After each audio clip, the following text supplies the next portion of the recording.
Got you this time.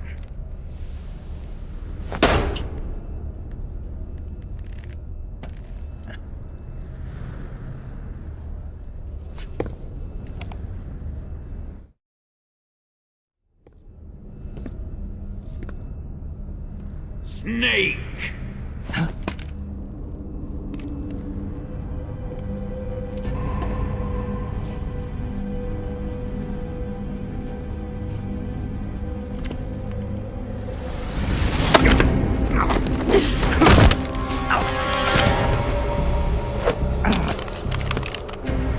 Why'd you come back?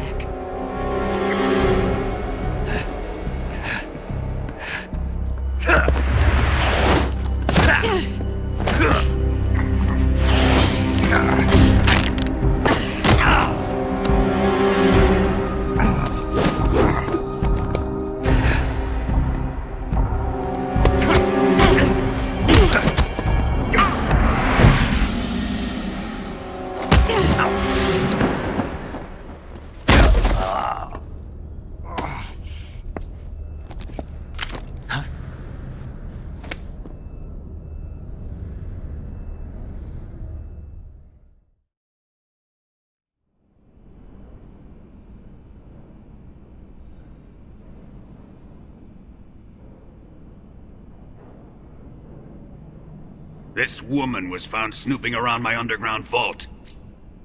When she was captured, look what we found on her.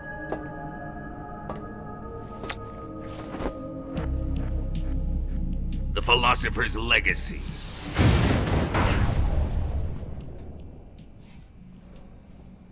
This microfilm contains all the information regarding the Legacy. You might say that this film itself is the Philosopher's Legacy. It was the smell that gave her away. No, not the perfume. It was gasoline. Motorcycle gasoline. She reeked of it. To think that lovely Tatiana was a spy. We found this radio along with her too.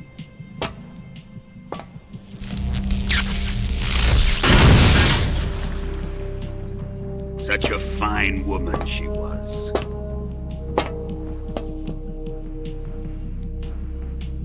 It almost pains me to have to kill her.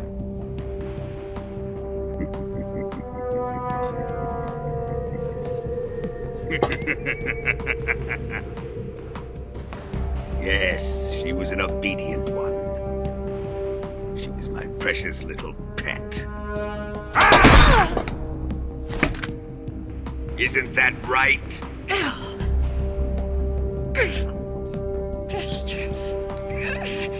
What was that? Do you have something to say to me? Go to hell!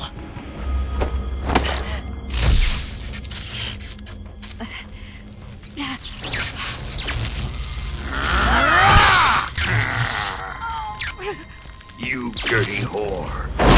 I've had enough kisses from you.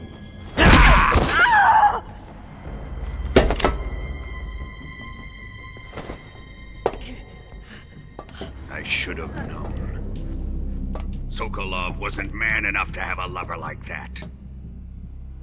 Just like the KGB to send something so beautiful, yet so deadly. What is the Philosopher's Legacy? Very well. I'll explain it before I kill you. During the last Great War, the most powerful men in America, China, and the Soviet Union had a secret pact. The pact was a blueprint for defeating the Axis powers and creating a new world order. To secure victory in the war, the three countries pooled their resources to conduct the most covert types of operations and research. The atomic bomb, rocket technology, the Cobra unit. And they amassed an enormous sum of money to fund these projects, enough to fight the war 5 times over. That wealth is the Philosopher's Legacy. After the war was won, the three countries were to divide the Philosopher's legacy amongst themselves. This explains why the United States and the Soviet Union were able to steal away the best scientific minds in Germany as soon as the war ended. But our great motherland has far surpassed its pathetic rivals. We possess enormous wealth, the most advanced technology, and overwhelming power, assets fitting of our great country. My father was one of the men in charge of managing the Philosopher's legacy. In the confusion that ensued after the war ended, he devised a series of ingenious plots to ensure that the Soviet Union would have total control over the legacy. The money was divided up and laundered through banks all over the world. Switzerland, Australia, and Hong Kong. This microfilm contains a record of all those transactions. After my father's death, I learned of this secret and obtained the microfilm. With this money and the support of Brezhnev and his allies, I built this fortress of Groznygrad and Granin's research facility. But that worthless fool Granin failed to produce results. I was forced to turn to Khrushchev's dog Sokolov and his invention, the Shagohod. My position in GRU made it too troublesome to attack Sokolov's facility directly. But the spy network established by the secret pact still existed. I used it to contact the boss and suggested that she defect. The boss was conniving enough to see things my way. The world was once one, but the conflict between the philosophers has torn it in two. We will use the legacy to heal that rift and make the world whole again. To do this, we need strength, an unstoppable trump card with enough power to bring order to the world. That trump card was to be the Shagohod and the Cobra unit.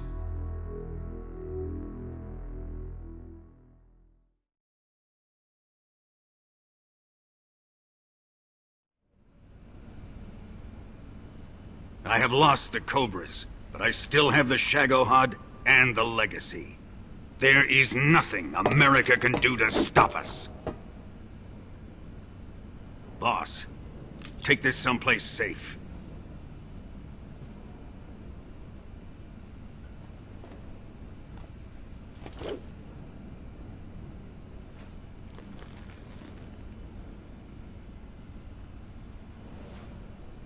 Take good care of it.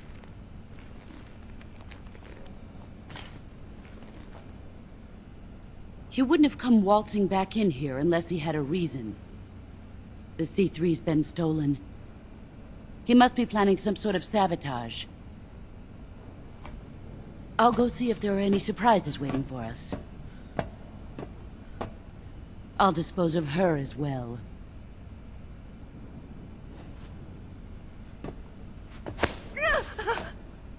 Leave everything to me.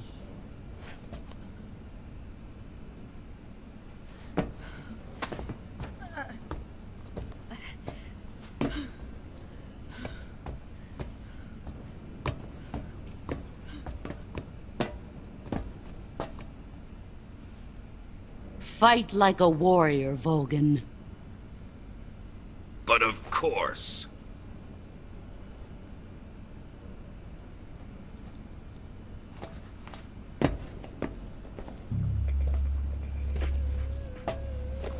Let me face him. I've been waiting for this moment. Time to get even!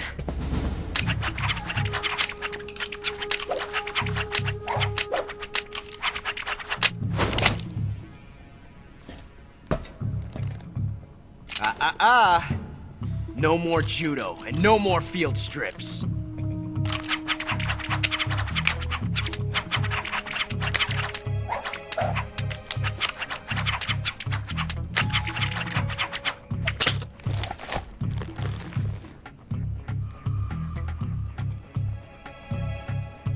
Enough of this.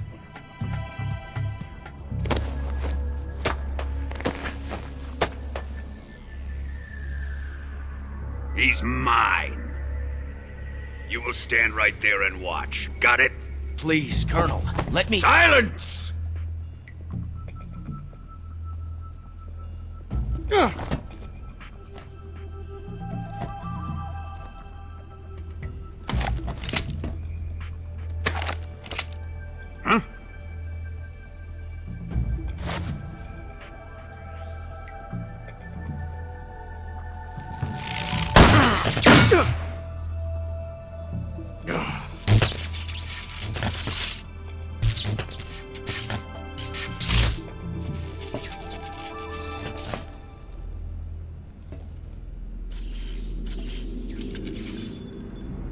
Sorry for the delay.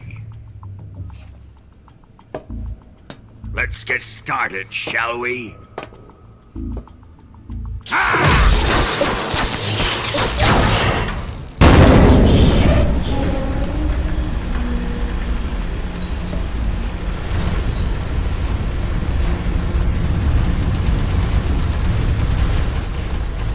This is a once-in-a-lifetime battle. Let's make it a good one.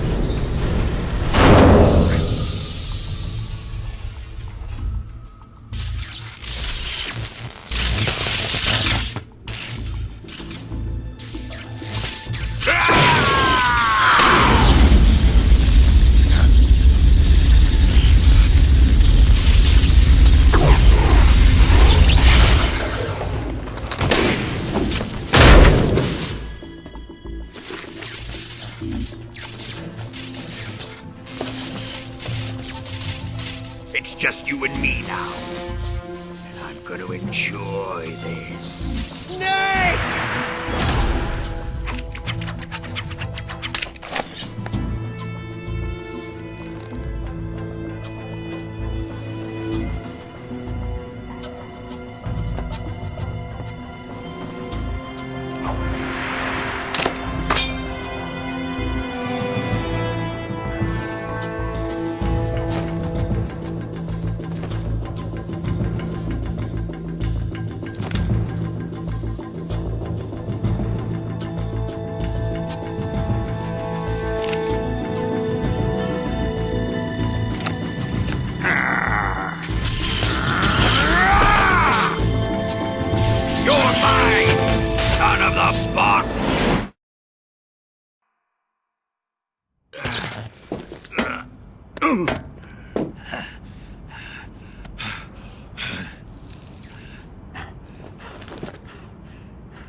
Shoot him!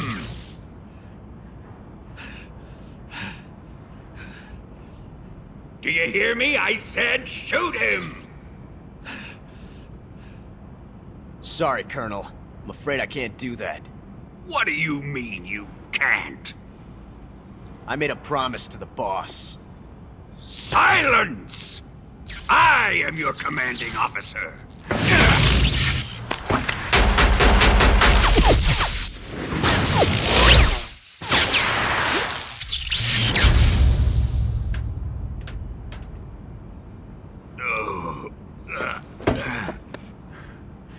Are you questioning my authority?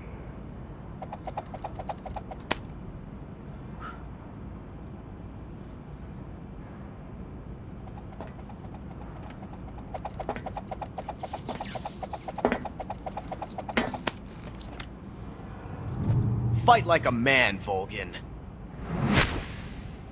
Volgin?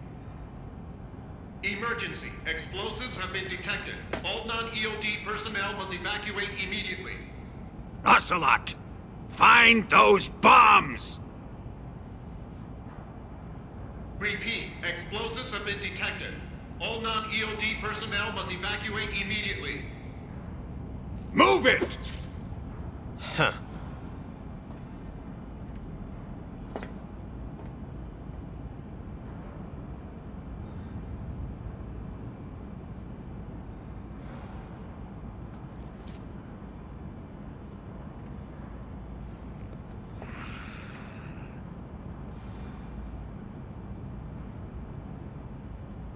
Ready for some more, Snake?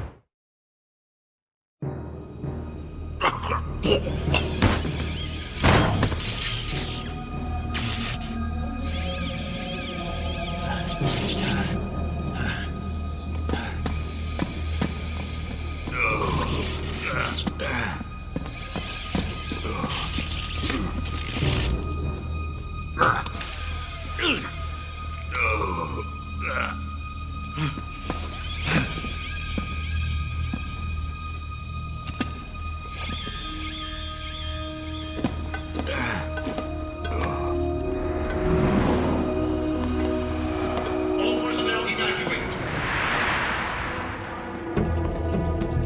Repeat, all personnel evacuate. Faster! This way! Everybody run!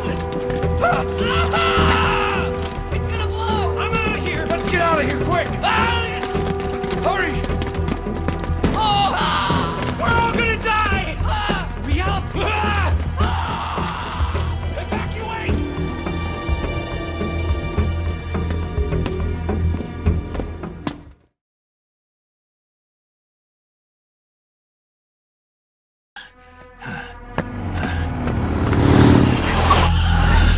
Hop in.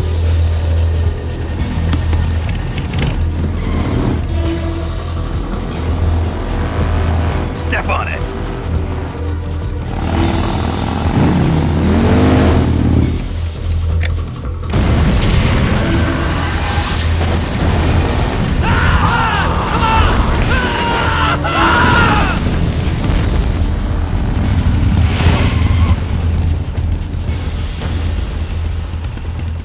Don't give up! Get moving! Eva, how did you? The boss let me go. The boss? But why? I'll tell you later. Right now, we've got to get to the lake and escape. We can't leave yet. I've still got one last job to do.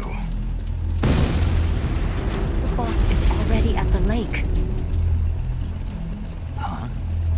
She's at the lake. She's waiting for you there. Waiting for me.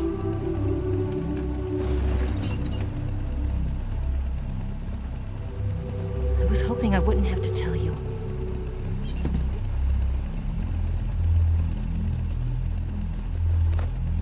I don't want you to fight her. But I've come to realize that there's a special relationship between you two.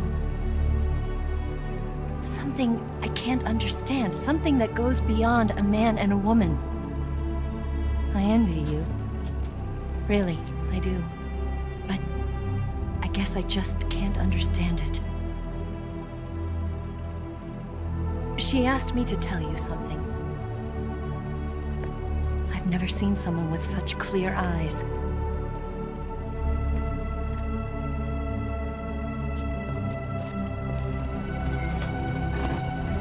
There.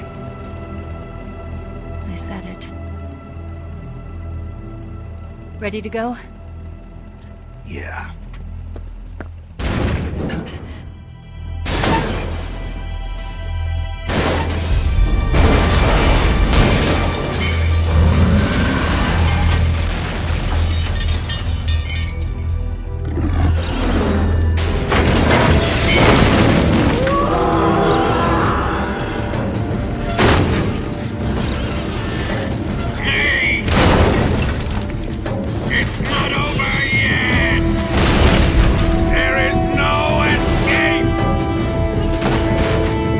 We failed! Not good. Hold on tight!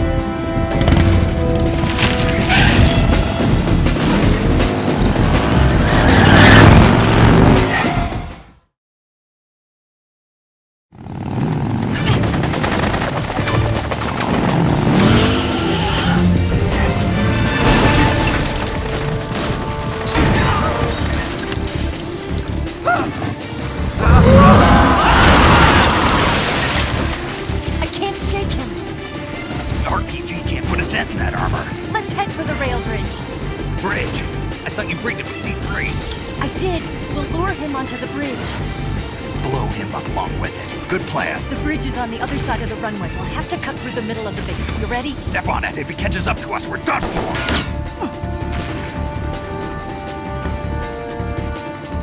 Okay, here we go!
getting away this time!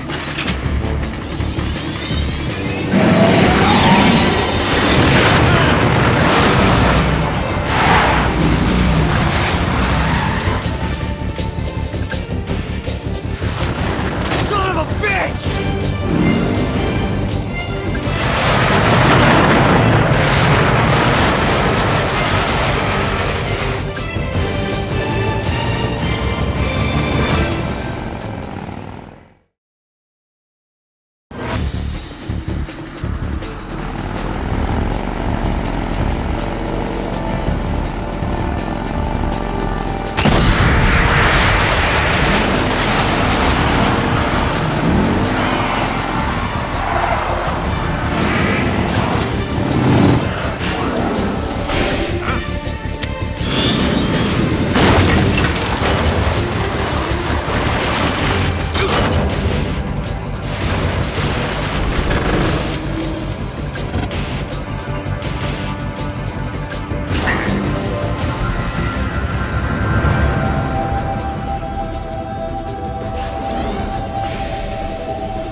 We've only got one chance. We'll lure him over towards the other side.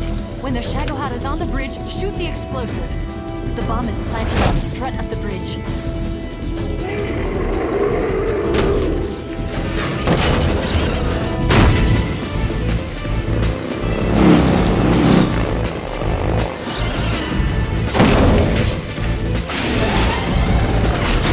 Let's go!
We did it!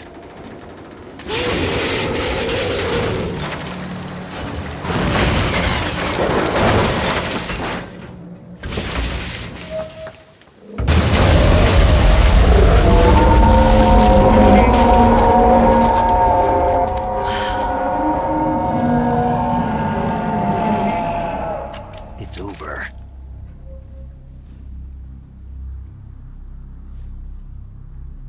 Look!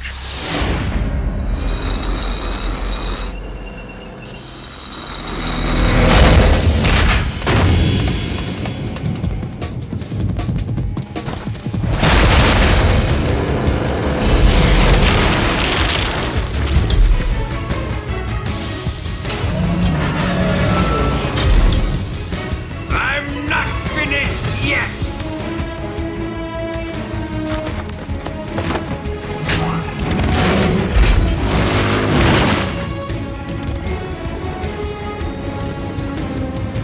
Eva, you take care of the driving. Yeah? Yeah, I trust you. On one condition, though, leave the fighting to me. You got it. I was getting tired of running away anyway. Eva, let's do it.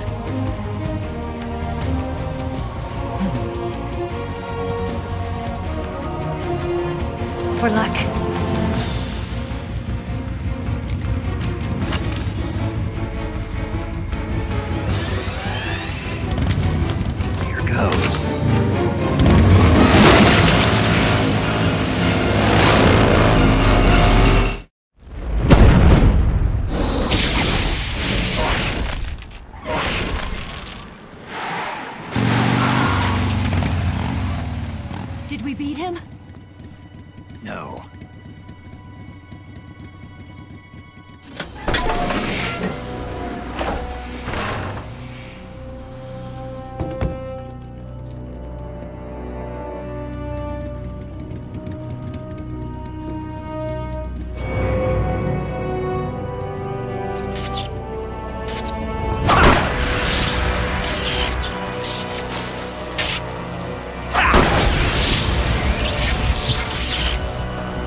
here.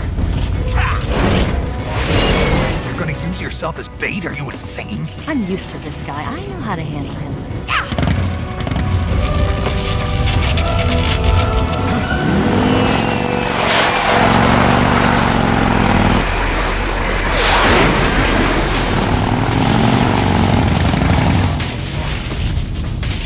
Come on, you blockhead!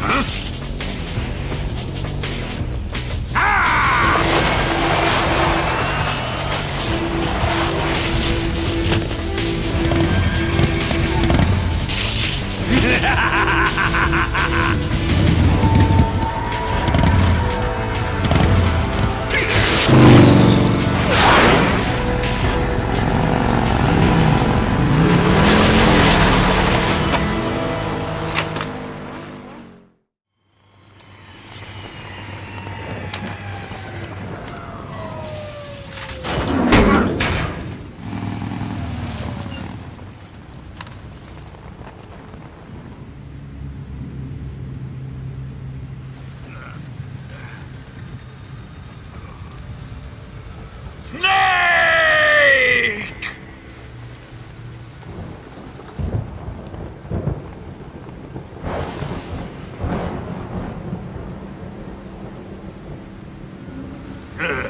Who's afraid of a little thunder?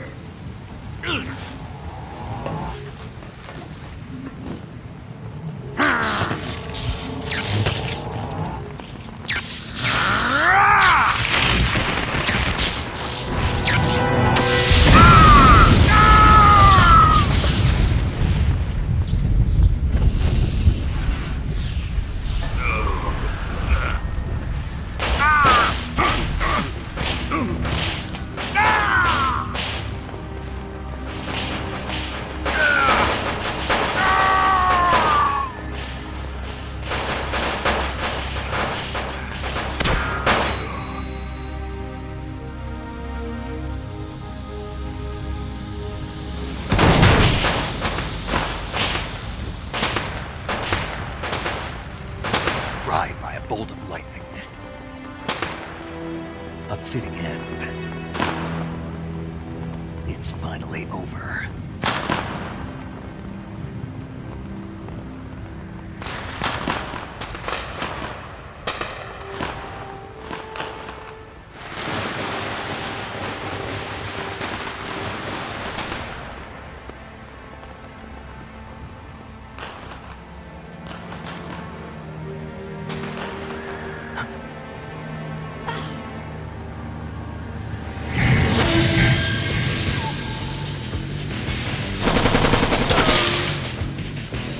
No time for this now.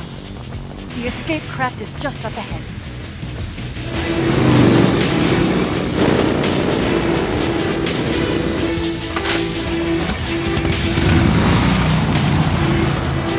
Let's get going.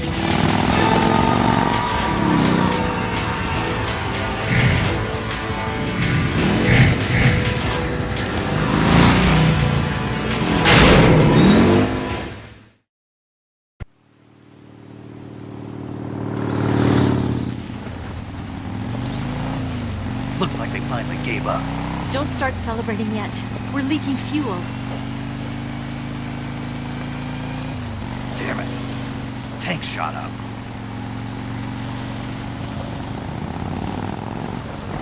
Crap.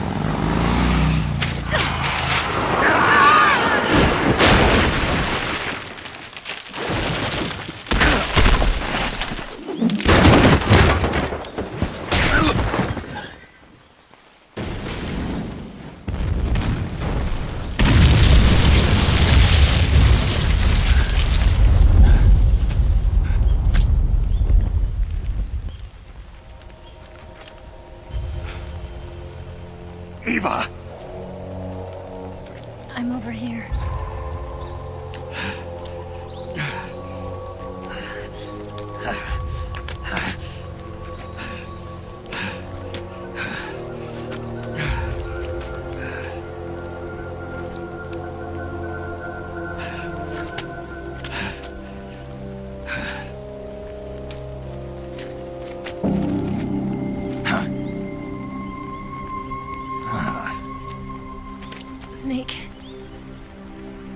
it look?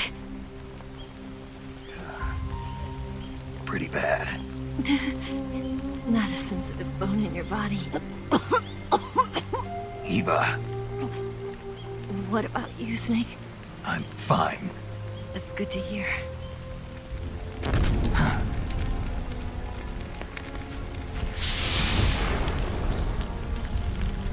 We have to get away from here, Eva. Let's go. Leave me. Eva! The boss is waiting for you. You have to go. Give me a gun. No, we're getting out of here. We're still far away from the lake. I'll never make it. I can't believe this. Uh-huh. I never thought I'd see you act this weak. What do you mean? Listen to me, Eva. We're doing this together. No, you...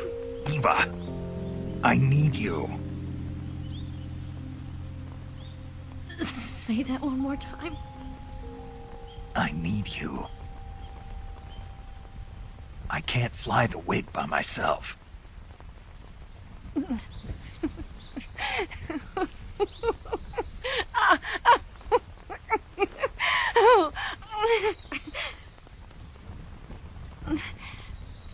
All right, then. I guess I'd better help you out.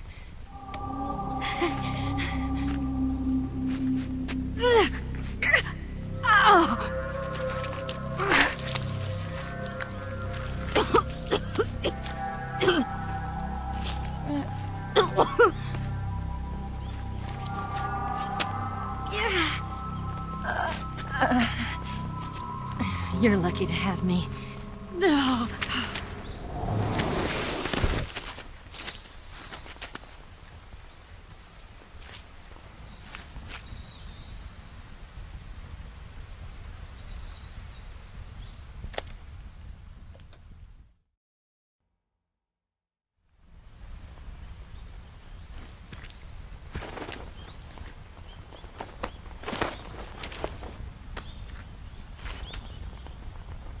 Can you walk? Yeah, I think so.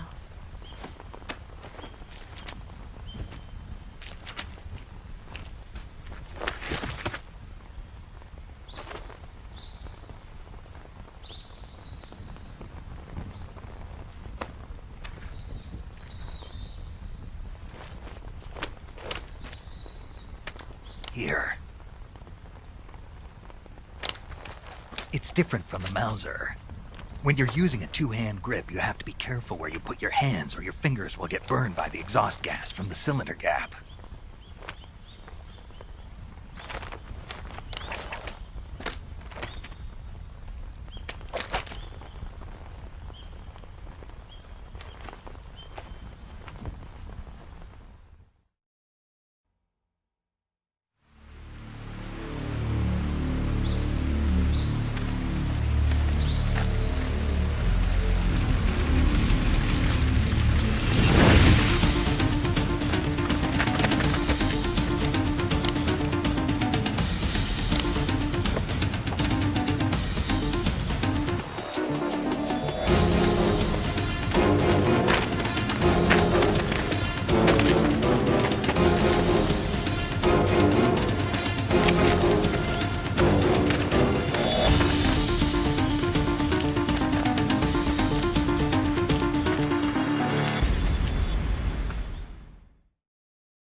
Come on, Snake.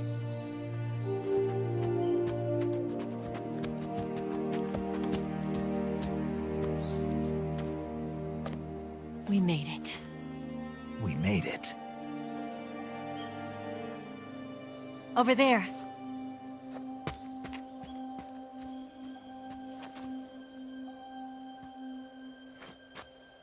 It's the boss, isn't it? I'll go get the wig ready to take off. Right. I'll leave you two alone. But come back in one piece, okay?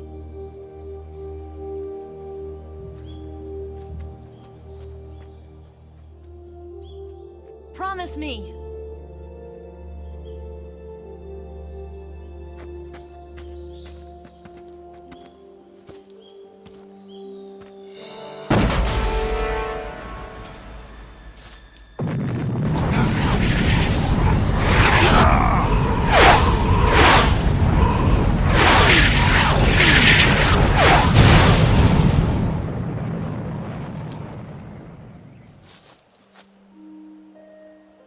Life's end. Isn't it beautiful? It's almost tragic. When life ends, it gives off a final lingering aroma. Light is but a farewell gift from the darkness to those on their way to die. I've been waiting, Snake, for a long time. Waiting for your birth, your growth, and the finality of today. Boss, why are you doing this? Why? To make the world one again. The world used to be whole. But with the end of the Second World War, the philosophers began to fight amongst themselves, and the world was torn apart. The Cobras, my comrades who trained and fought alongside me, were torn apart as well. The foibles of politics and the march of time can turn friends into enemies just as easily as the wind changes. Ridiculous, isn't it? Yesterday's ally becomes today's opposition. And this Cold War? Think back. When I was leading the Cobras, America and Russia were fighting together. Now, consider whether America and Russia will still be enemies in the 21st century. Somehow I doubt it. Enemies change along with the times, the flow of the ages, and we soldiers are forced to play along. I didn't raise you and shape you into the man you are today just so we could face each other in battle.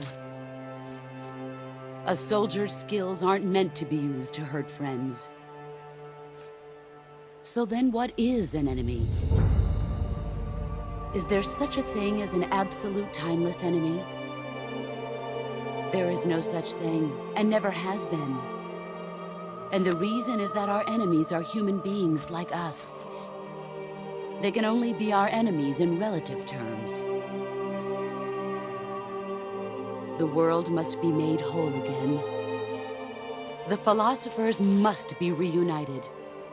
I will devote my skills to that purpose. And with the Colonel's money, I will achieve that end. Just as I once created the Cobras. They are my family. I may no longer be able to bear children, but I still have a family.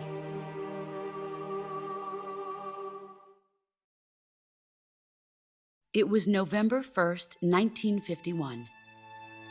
I was in the Nevada desert participating in atomic testing.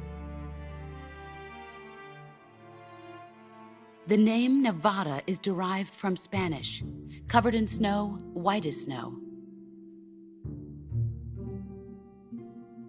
And snow is exactly what I saw in that Nevada desert. It froze my blood white. Snake, you were an atomic test subject, weren't you? On Bikini Atoll. That's part of the reason I was drawn to you. You and I are alike. We're both slowly being eaten away by the karma of others. We'll never have the chance to die peacefully of old age. We have no tomorrow. But we can still have hope for the future. In 1960, I saw a vision of the ideal future from space. 3 years earlier, the Soviet Union had succeeded in launching Sputnik, the first man-made satellite in history, into orbit. This came as a huge shock to the United States. In response, America threw everything it had into its own manned spaceflight project, the Mercury program. Even as the Soviets seemed poised to send their first man into space, America was still experimenting with chimpanzees and rockets. The government wanted human data. So they secretly decided to send a human being into space. I was the one they chose. At the time, they didn't have the technology to block out cosmic rays, and whoever they sent up would inevitably be exposed to heavy radiation. That's why they chose me. After all, I'd already been irradiated once. Of course, you won't find any of this in the history books. I could see the planet as it appeared from space. That's when it finally hit me. Space exploration is nothing but another game in the power struggle between the US and the USSR. Politics, economics, the arms race, they're all just arenas for meaningless competition.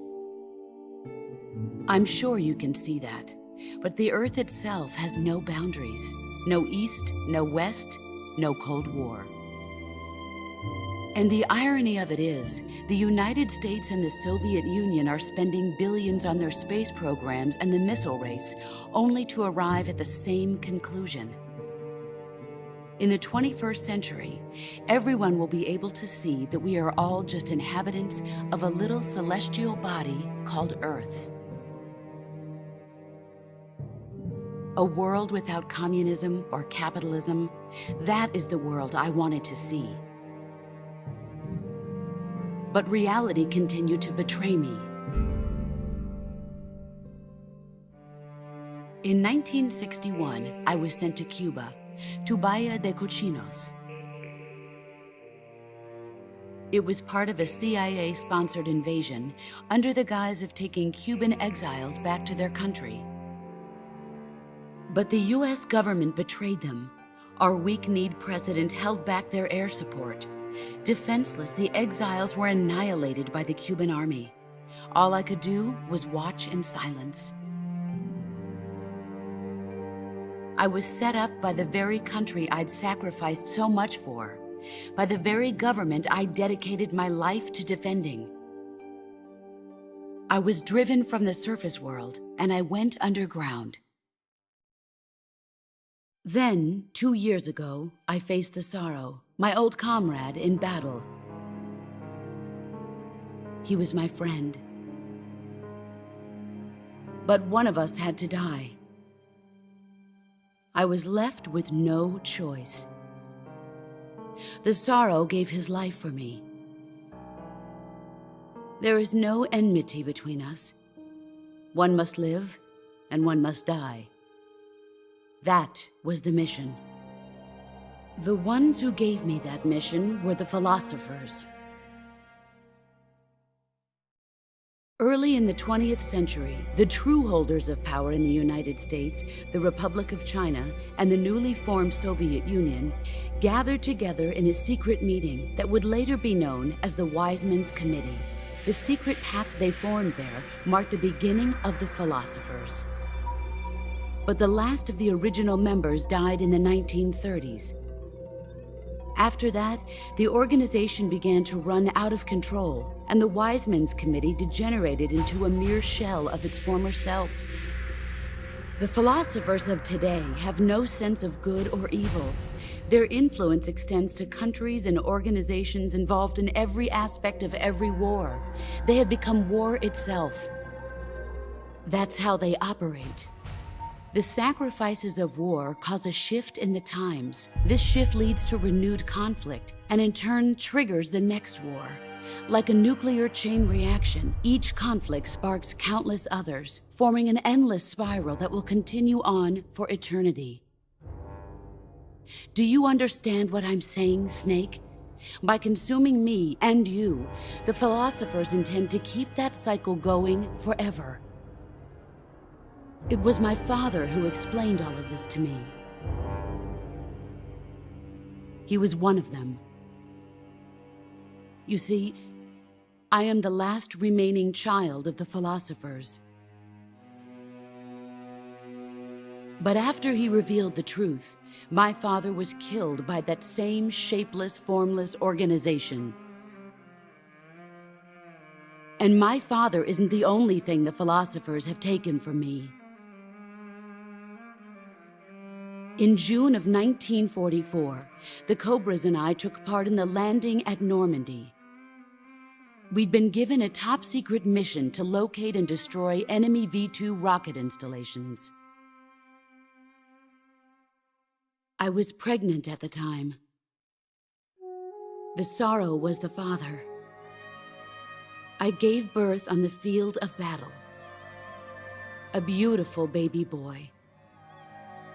But my child was snatched away from me by the philosophers.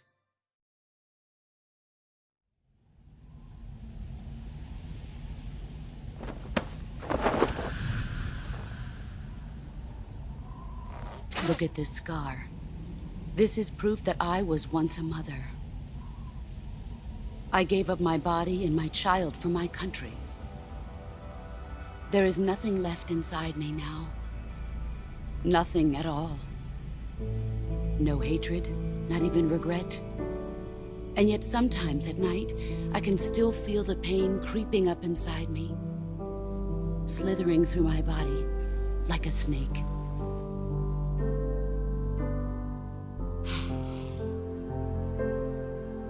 I've never talked this much about myself before. Thanks. Thanks for listening to me.